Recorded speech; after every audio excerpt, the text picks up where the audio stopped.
Ndakuramukije mwene data dusangiye urugendo rwo kuja mw'ijuru. Dusomye ijambo ry'Imana turabona neza yuko iyo umuntu adakijijwe aba agereranywa n'umuntu yapfuye. Iyo turiko turasoma nko mu Banyefeso igice ca 2 ku murongo wa mbere, turabona neza ko ijambo ry'Imana ritubwira ngo namwe yarabagize bazima hamwe mwari mupfuye mwishwe n'ibicumuro n'ivyaha vyanyu, ivyo mwagenderamwo kera nk'uko ivy'isi bigenda, mwumvira umwami w'abaganza ikirere, niwe mpwemu ikorera mu bantu b'intabarigwa. Iri jambo ryonyene kurisoma turabona neza ko iyo umuntu adakijijwe vy'ukuri mu buryo bw'impwemu aba asa n'uwapfuye. Ariko kandi no mu Bikolosayi 2 ku murongo wa 13 havuga ngo kandi namwe hamwe mwari mugipfuye mwishwe n'ibicumuro vyanyu n'ukudakebwa kw'imibiri yanyu, yarabagiranye bazima nawe imaze kuduharira ibicumuro vyacu vyose. Yahanaguye n'icete catwagiriza kirimwo amabwirizwa caduhama, igikura hagati yacu nayo ikibamba ku musaraba. Turiko rero turasoma hano by'ukuri umuntu adakijijwe mu buryo bw'impwemu turumva ko agereranywa n'umuntu yapfuye. Ariko ikigira umukristo umuntu muzima ni iki? Nta wundi atari impwemu yera ashobora kumuhesha ubugingo bw'impwemu. Impwemu w'Imana canke impwemu yera niwe azana ubugingo mu mutima w'umuntu iyo umuntu amaze kwihana ivyaha akizera. Turabibona neza ko Yesu ariko arigisha nko muri Yohana igice ca 6 ku murongo wa 63. Yesu niwe yavuze ngo amajambo babwira ni impwemu.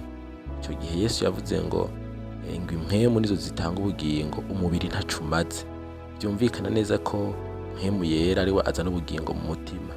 Ahandi muravyibuka Yesu Kristo ubwiwe yavuze ngo nintagenda umwitsa ntazoza, ariko ninagenda nzomubarungikira. Vyumvikana neza ko Yesu ariko arasurinya ko mpwemu yera ari ikintu gikenewe, ari ikintu c'ikimazi mu bugingo bw'umukristo.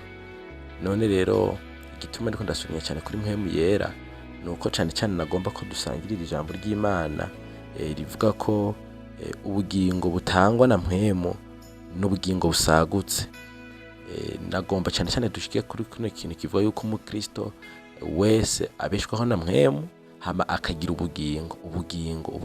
Ubwo bugingo niko ndavuga iyo umuntu akiri mu vyaha ntabwo aba afise, kuko abagiranwa n'umuntu yapfuye. Ubugingo buba mu muntu muzima, ubugingo buba mu kintu kizima. Rero ubugingo bw'umuntu hariya mu mutima buzanwa na mpwemu.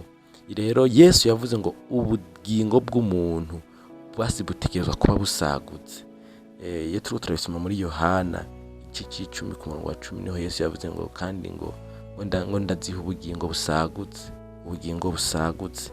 Twoshobora kugereranya ayo majambo n'ayari muri Yohana igice c'indwi ku murongo wa 37 aho Yesu yavuze ngo unyizera inzuzi z'amazi y'ubugingo zizotemba ziva mu nda yiwe nk'uko ivyanditswe bivuga. Turiko turagereranya iri jambo inzuzi z'amazi y'ubugingo, birumvikana ko ubwo bugingo ari ubugingo vy'ukuri busagutse n'ubugingo bwinshi. Bimaze kuvuga ngo inzuzi z'amazi y'ubugingo zizotemba, no kuvuga ni ibintu biri en abondance, utuntu dukeya ni inzuzi. Ni inzuzi, utuntu dukeya basutse ngaho, si igikombe kimwe basutse ngaho, si akarodipe kamwe bosuka ngaho, si umugazo, si utuntu turiko turatemba mu kanya duhaba dukama. Ni inzuzi z'amazi y'ubugingo. Iyo tumaze kuvuga rero iryo jambo inzuzi, birumvikana neza ko vy'ukuri busagutse ni bwinshi. N'uyu murongo nari ngombye kugereranya n'uyu wanditse muri Yohana 10:10 havuga ngo ndaziha ubugingo busagutse. Rero vyumvikana ko ukwiye kuronka ubugingo busagutse, ubugingo bunesha icaha, ubugingo bunesha amageragezwa, ubugingo buguha amahoro, ubugingo bw'ubwo wamunezererewe Imana ukamutazira, ukama ufite ishimwe Imana, waba ushonje canke waba uhaze, waba uri mu bukene, waba muri iki, ukagira ubugingo busagutse, ubugingo bunesha. Ego, ubugingo bunesha. Iyo ubugingo ari buke, umuntu agumana amaganya, ugumana kwidodomba, ukaguma ubona nk'ivyo abisi bose babona. Ariko iyo ubugingo busagutse, ukura amaso ku biri mw'isi, ugashira amaso ku biri mw'ijuru.